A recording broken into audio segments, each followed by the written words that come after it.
Mr. Bosco, you invented this stabilizing brace, is that right? That's correct. And you invented it for a Marine buddy, a friend of yours who served our country and was injured? That's correct. And you were told 10 years ago that the stabilizing brace does not convert a pistol into a short-barreled rifle, is that right? That is correct. I got the letter right here from the A.T.F., November 26, 2012, right? And then 7 weeks ago, a 180-degree change, right? 180-degree change, just the opposite. They now say it is just the opposite of what they told you 10 years ago. Again, I know others have talked about this, but I think it's so clear. 180-degree change. So in 10 years and 2 months, the rule was one way, and you developed a business based on the rule that they told you. Your government told you this was fine, and now they've changed it. That's correct. When did the bill pass that changed the law? There was no bill. No bill. That's the fundamental issue, right? No bill. The Firearms Policy Coalition's bid to block the arm brace rule has taken a hit.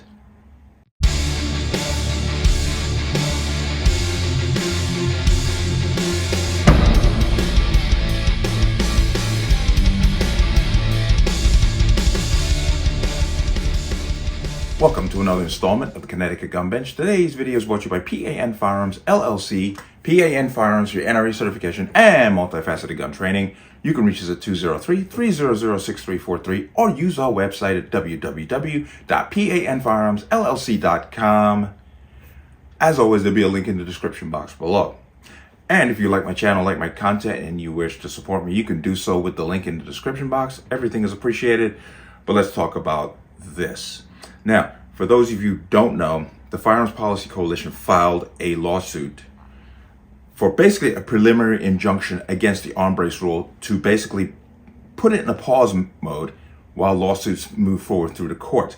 And the case is called Mock versus Garland. It was introduced in the Northern District of Texas. But unfortunately, a judge there, and strangely enough, a Bush appointee, has basically denied this preliminary injunction. So the arm brace rule at this point will go forward as submitted. But I want to go ahead and give you some more context. So I'm going to come into here. This is from Ammo Land. I want to thank them for being on top of these things. But the Firearms Policy Coalition loses bid to block the pistol brace rule. Judge Reed O'Connor, a George H.W. Bush appointee, ruled that the Bureau of Alcohol, Tobacco, Firearms, and Explosives pistol brace rule is constitutional. I'm not sure. We're going to have to learn how we got to that.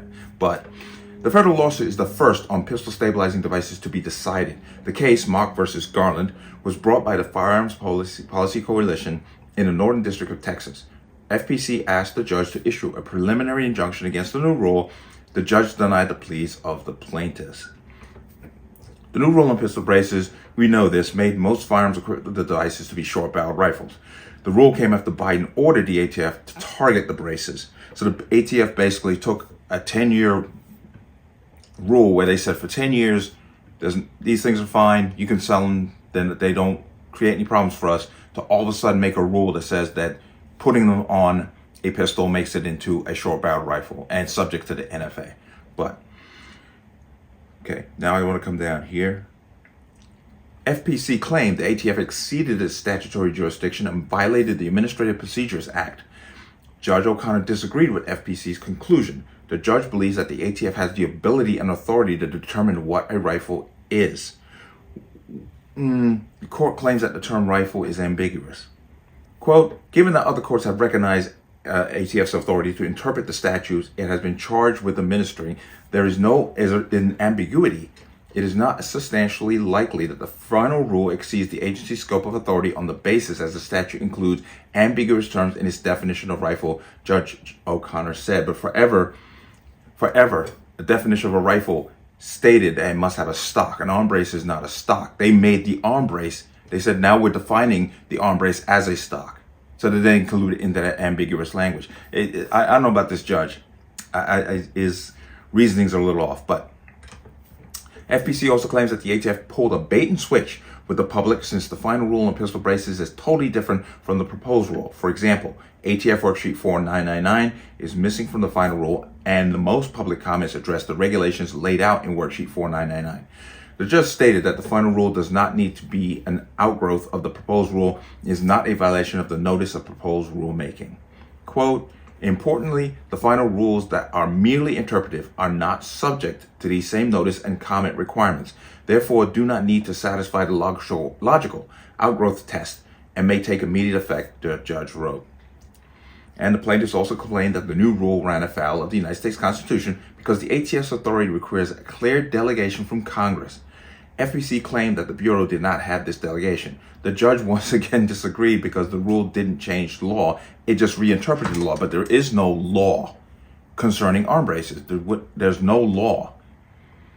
A gentleman made this arm brace for his Marine buddy who was disabled to help stabilize the firearm when he shot it. The A.T.F said there's no problem with this.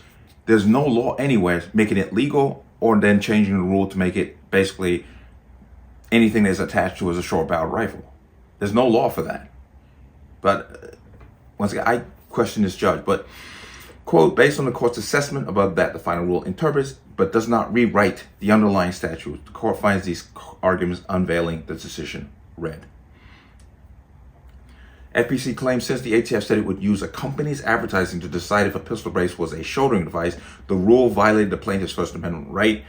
The judge once again took the government's side. He ruled that the plaintiffs were free to advertise however they wanted. He said the A.T.F wasn't chilling free speech. They were merely listening to what a company was saying and using that to decide if a gun was an SBR.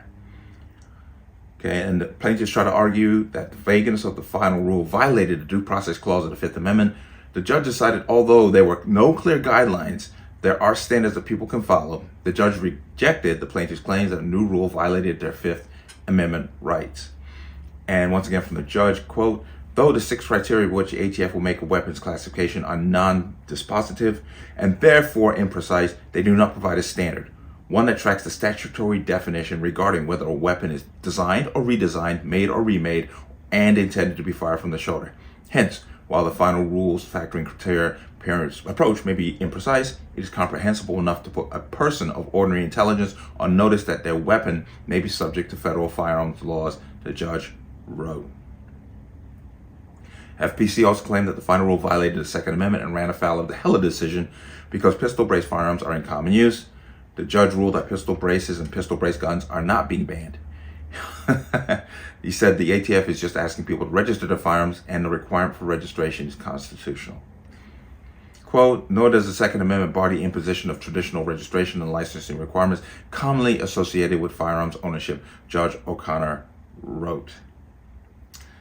The plaintiffs also argued that there is no historical practice of regulating gunsmithing under the Bruin decision. The government must show historical evidence that they have the power to regulate firearms. The government didn't do that, but the judge didn't care. He said the court could rely on the lack of historical precedent at this stage, but it could be a factor in the next phase of the case. Given the necessarily condensed briefing offered in support of this motion, the court cannot, on the minimal historical analysis provided, conclude that the final rule is substantially likely to violate plaintiff's Second Amendment rights. Though the historical record may support such a result at the summary judgment stage, the briefing presently before the court is not sufficient to justify the extraordinary remedy of preliminary injunctive relief the judge wrote. So he's kind of leaving the door open here. He's basically saying, yeah, this language and these arguments may stand up in the next phase of this lawsuit, but not now. Not for the point where I have to, put a preliminary injunction in place on this rule.